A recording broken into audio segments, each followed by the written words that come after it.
We now move on to a more niche topic, arguably, of what we might describe as, quote, ummatic politics. And so Imam Tom will speak first. He'll speak on the Sharia conceptions of politics in a comparative frame. Very briefly, Imam Tom Facchine is the Research Director of Islam and Society at the Yaqeen Institute for Islamic Research and an instructor at Legacy International Online High School, where he teaches Tafseer and Islamic History. He has a BA in Political Science from Vassar College and studied in the University of Madinah from 2015 to 2020, where he obtained a second BA. And his work is largely focused on Islamic political thought and deconstructing contemporary ideologies. He has been very prolific on Yaqeen since joining, I think, full-time maybe a year ago or so. And I really recommend that you subscribe to all of his social media channels and keep up to date, because there's always very interesting discussions going on, always very topical and addressing current questions of importance for Muslims. So I'd like to invite you. Tafaddal, inshallah. Bismillah ar-Rahman ar-Rahim. Alhamdulillahi Rabbil Alameen. Wassalatu wassalam ala ashraf al-anbiya wa mursaleen. نبينا وقدوتنا محمد عليه أفضل الصلاة وأزكى التسليم. اللهم علمنا ما ينفعنا وانفعنا بما علمتنا وزدنا علما يا رب العالمين. السلام عليكم ورحمة الله.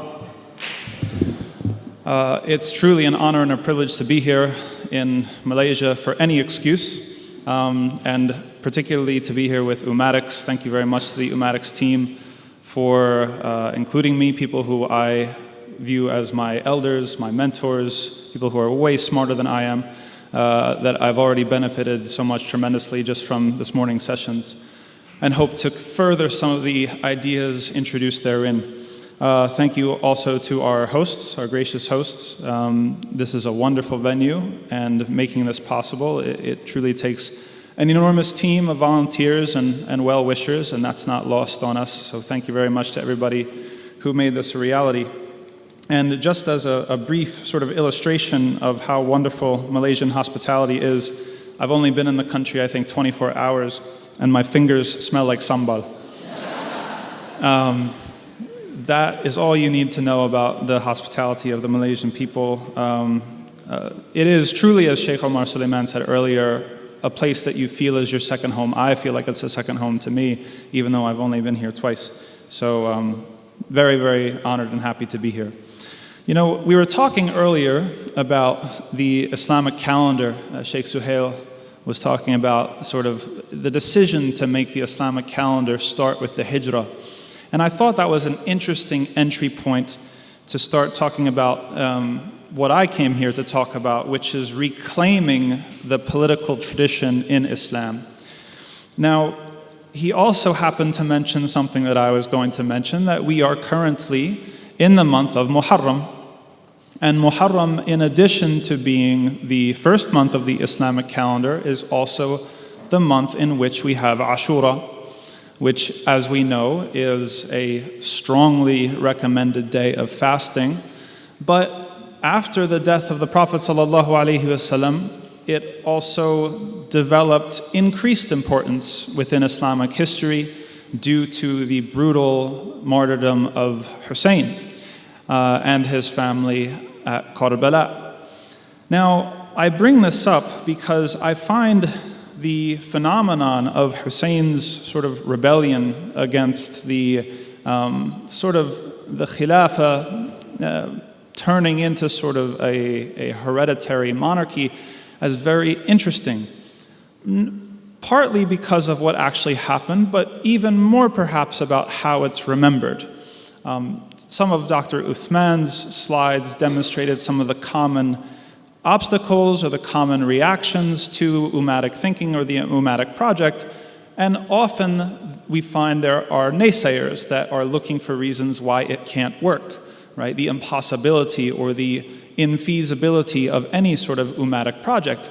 And the way in which the rebellion of al-Hussein is remembered is almost sort of become an I told you so within Islamic history and memory. Basically, this is why you don't try to politically act out. This is why you don't challenge the ruler. This is why you don't do X, Y, and Z because this is what's going to happen to you. Basically, we told you it can't work, and here's the proof. And that memory, I think, should be questioned slightly. Now, there's a contemporary thing that happened to al-Hussein's sort of rebellion that is talked about way less frequently, that I am absolutely fascinated by. And if I had the ability to clone myself and lock myself in a room and read all the books that I want to read, that second self of mine would simply devote the days to studying this topic, which is the counter-caliphate of Abdullah ibn az-Zubayr, the Sahabi who also rebelled against this sort of handover or this transition within the Islamic polity, which nobody seems to be talking about. Now, you might be surprised to know, if you don't know already, that his counter-caliphate or his khilafah, whatever you would like to call it, lasted over 10 years. It lasted over 10 years. And it was in a similar vein, it was an expression of dissatisfaction with what was politically going on at the time. Now, because it wasn't an instant massacre, it serves the agenda less well to use that as an example and say, see, here's why you Muslims should just obey the ruler even if he whips your back. But I think, and this is an open invitation to everybody here, I think that this particular aspect of Islamic history is understudied. I think that it's ignored, and I think that it's forgotten. And I think that it deserves much more attention than it has received. Now, what does that ignorance or what does that forgetting symbolize? I think it's very symbolic that most of us don't have much of a memory or an understanding or an appreciation of the actions of Abdullah ibn az-Zubayr. That this is symbolic of how we relate to our own political history and really the political potentialities, the potential that exists in the Sharia as a system, as an institution building sort of, entire, I don't know what you would even call it, a Sharia book, as Sheikh Suhail was talking about, as almost an entire compendium of institution and Ummatic institution building. We kind of forget about it, just like we forget about the Khilafah of Abdullah ibn az-Zubayr. Yet, there is immense possibility. There are tons of lessons to be mined and extracted. There are things that need to be studied and need to be learned from and extrapolated. So what this talk hopes to do is focus in on just one particular angle. And it was introduced, mashallah, Dr. Uthman and Dr. Awaimer had very nice presentations with slides and tashjirat and things like that.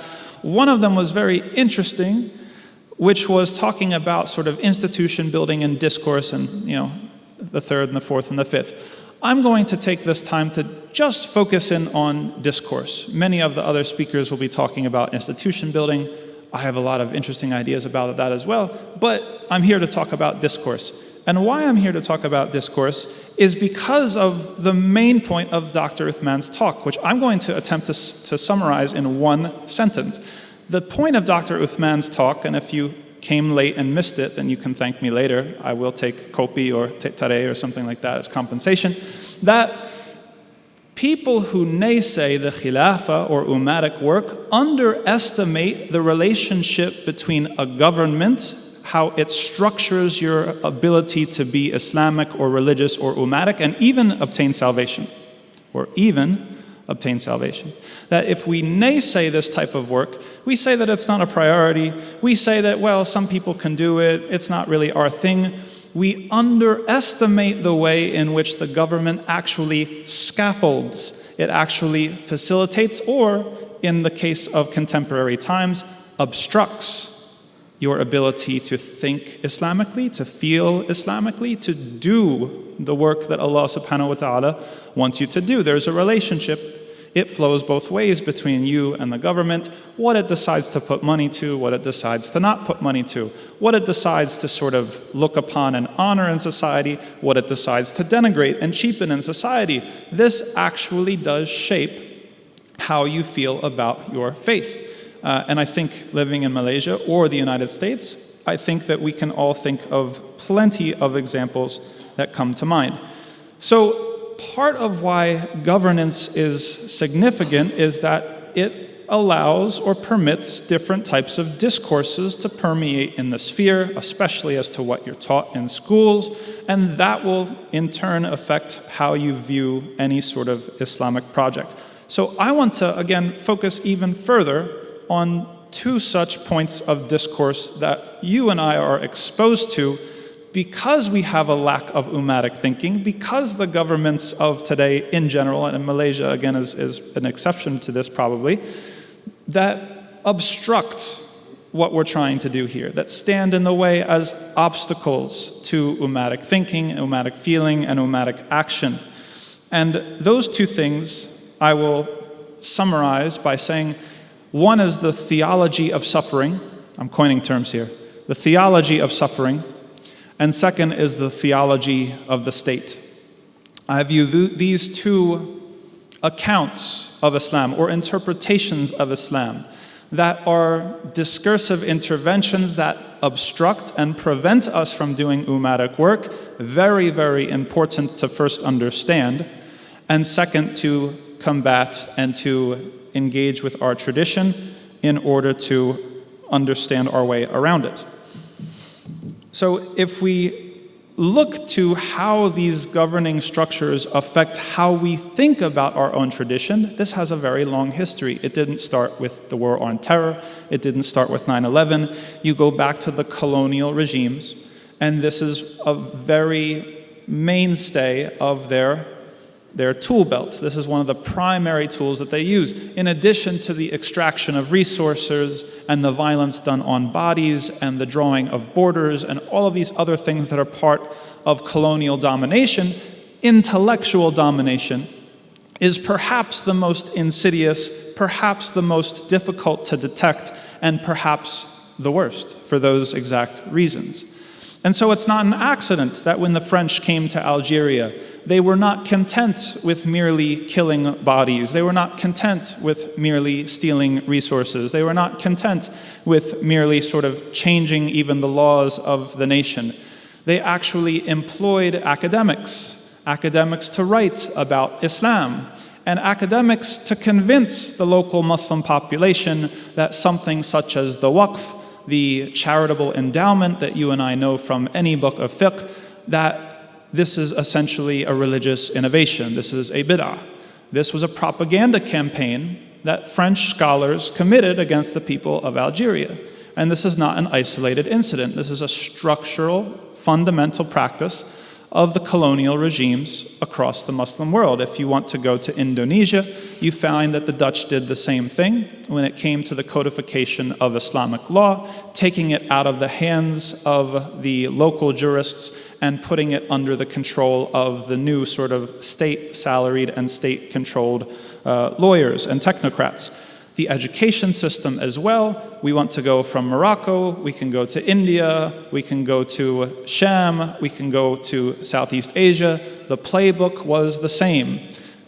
Gather up all of the educational institutions under the Ministry of Education controlled by the state, and now we get to tell you about Islam. We get to control the type of Islam that you study about and the type of Islam that you learn about. And that version of Islam that you study, well, it happens to be very amenable to the interests of the state and, back then, the interests of the colonizers. Now, modern nation states have taken this trick and they have perpetuated it. Even though formal colonization has ended and nations supposedly have gained some modicum of independence, the technique of controlling our memory of our tradition is still a tool that is used against us. If you're familiar with the United States, we have the Rand Report, we have sort of countering violent extremism. The government is very explicit that there are certain Muslim groups that it wants to put money into, that it wants to develop, and there are other Muslim groups and other Islamic discourses that it wants to marginalize and it wants to silence, and sometimes even wants to criminalize and securitize. This is something that exists ubiquitously throughout the Muslim world. So what are two of these discourses that you've probably heard before in various forms that are obstacles to us doing the work that we're doing. As I said, I consider two of them. One of them what I call the theology of suffering, and the second what I call the theology of the state. The first one, the theology of suffering, is essentially an attitude or a disposition that if any Muslim attempts to do any political work or political organization or God forbid, resist against their oppressors or their occupiers in the case of Palestine, that this is somehow Qutubist, that this is somehow Marxist, this is the politics of despair, this is the politics of grievance, that the implication, if not the explicit message, is that these people are not being faithfully submissive to Allah subhanahu wa ta'ala. If they were being faithfully submissive, then they would have recognized that they're only gaining what their own hands have earned from their own sins, and they will start going to the masjid and start reciting Quran, and then Allah will alleviate them from their depression and from their oppression. That we look to sort of the personal piety benchmarks. Well, are you praying the Sunnah prayers? Are you making the Sunnah fast? What are you not doing? That's the reason why the Zionists are occupying you. That's the reason why the colonial masters have taken you over. And we're not saying that this doesn't have any truth to it, but it's certainly not the whole truth. This type of conceptualization is very anti-modern, to the point where one would ask, in the sense of jihad that Sheikh Suhail introduced to us earlier, if jihad is giving honor to the deen, we would ask this type of person, what does jihad today look like? What is it supposed to look like in the modern era? Is it possible to be somebody who is faithfully struggling for the faith today? Now the second part, the second theology, the theology of the state, is what you've probably heard multiple times. You obey the ruler even if they whip your back, that any type of dissension whatsoever is rebellion.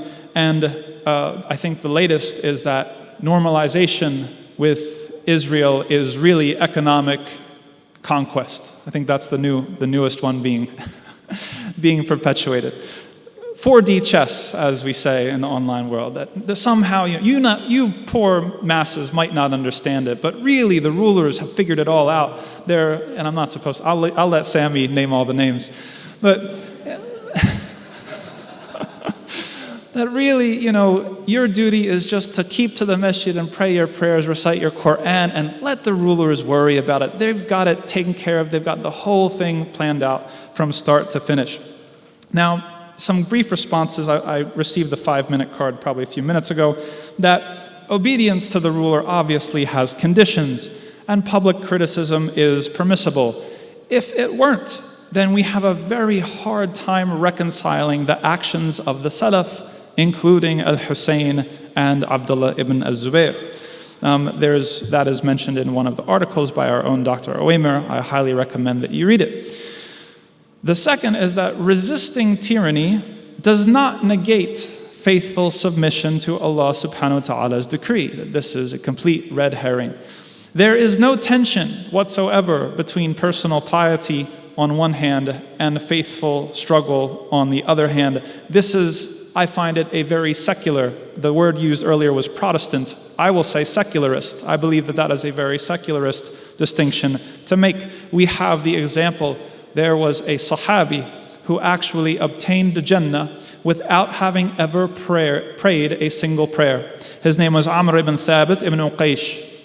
That he was somebody who was resisting accepting Islam because actually it's kind of funny, he was owed money from riba. And because he was owed money from riba, he didn't want to accept Islam because he knew then he couldn't. Imagine like you won the lottery and you're waiting until after you get your money from the lottery to accept Islam. That was his attitude. But then the day of Uhud came, and the battle of Uhud was taking place. And he woke up that day and he said, let's stop playing around. And he picked up his sword and he went to the battle of Uhud and he fought on the side of the Muslims. Even some of the people from the Muslim side, they couldn't believe it. This person actually joined the ranks. And he fought until he died. And he was martyred that day. And he was someone that the ulama talk about, that he was martyred and obtained Jannah without ever having prayed a single prayer. I want anybody, and I challenge anybody on the face of the earth today, to tell me that he should have waited until he fixed his aqidah, or to tell me that he waited until he fixed his tazkiyah, or to tell me that he should wait, he should not go to the Uhud to become a martyr until he fixes this and that and the third. Again, this is an idea about memory and discourse. This is not what Islam says. This is how Islam is remembered.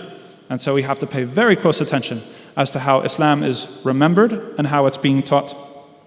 And so I'll end with this, a call to action, 3 quick points. One is that I think we know, and if you've studied the colonial history, you know, that regaining our independent educational institutions is very, very important. And mashallah, I think you have plenty in Malaysia, but the waqf-based system was an essential system to the Sharia society, the Sharia civilization that Dr. Suhail was talking about. That I don't see Ummatics happening without the resurrection of this model that served the Ummah for such a long time, that was such a thorn in the side of the colonialist enterprise that they needed to conspire an entire propaganda campaign in order to undermine it and stop it. The second call is something that we'll talk about extensively throughout today and tomorrow especially, Ummatic infrastructure building. I'm not going to touch on that because other people are going to touch on that. And the third one, and I'll end with this, and this is something that I ventured last night at Masjid Wilaya, and I found that the people who heard it were very receptive to it. It's something that goes also back to what Sheikh Suhail was talking about when it comes to culture. Remember that when Islam came to Malaysia, there was an interaction between Islam and the culture to produce something beautiful and something that was both a continuity and also a departure at the same time. The harmful aspects of any culture, Islam sidelined, and the most positive aspects of that culture, it not only allowed it to continue, but it amplified and beautified that culture. And so what was produced was a beautiful, vibrant Malay Islamic culture that's local to this place. That's why I have a sarong. Now, one of the downsides of living very, very downstream after that is that if Islam is only considered a Malay thing in Malaysia, then what if a Chinese person wants to become a Muslim? If an Indian person wants to become a Muslim and they think that Islam is just for the Malays, right? If this sort of cultural identity has a monopoly on the idea of what it means to be a Muslim, then this actually is a strategic weakness of building an Ummatic project. Because the Ummah of Muhammad sallallahu alaihi wasallam took the best from everywhere. As Sheikh Omar Sulaiman was saying, وَأَنَا غُلَامْ فَارِسِي. Yes, he was corrected for saying that, but the tapestry of different cultures, allowing Islam to interact with different cultures to produce these different sort of micro-cultures within an Islamic civilization. We need to make sure that we allow this to happen with other groups as well. We need to allow it to happen to the Chinese so that there can be a Chinese Islam, even in Malaysia. That there can be an Indian Islam, even in Malaysia. That they don't think that this means that becoming a Muslim is not completely about abandoning everything that they know. Just like Sheikh Omar Sulaiman told us, that those things about who you are and where your family comes from are very, very important to giving context for your own personal life, and also adding to the beauty and the vibrancy of the Ummah. And with that, I happily turn it over to our next speaker. Barakallahu feekum, subhanakallahu wa bihamdika, ashhadu an la ilaha illa anta, astaghfiruka wa atubu ilayk. Assalamu alaikum wa rahmatullah.